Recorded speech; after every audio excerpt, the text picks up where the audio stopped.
I have a question probably maybe for Gary or Dwight. Are there other cities that have such a situation with a community center that they have a separate nonprofit running it that you know of?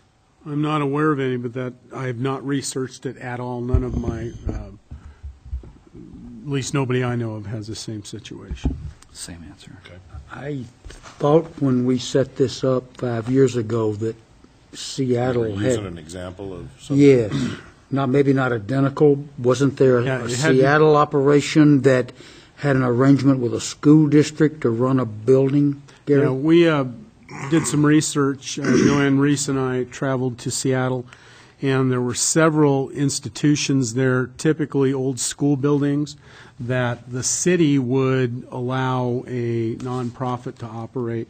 I don't know what the subsidies were or whether it was just, What the arrangement look, here's was, your yeah. building, you fix it up, you run it.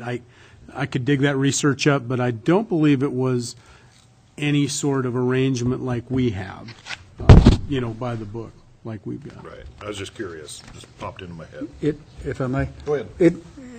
My memory is it was a you can do this kind of presentation. They had a successful program. I don't remember subsidies or not, I but don't they had recall taken an any. old building and turned it into a community building, YMCA type operation, talked about their programs. Yeah, if you Don't recall, you it think? was, we also invited one of their executive directors over. Came and talked to us. Yeah, one of their buildings actually had people living in it. It was an arts living studio. One was an old schoolhouse. One was a former school for wayward Catholic girls. That was a very impressive building, but a little bit larger than what we've got here.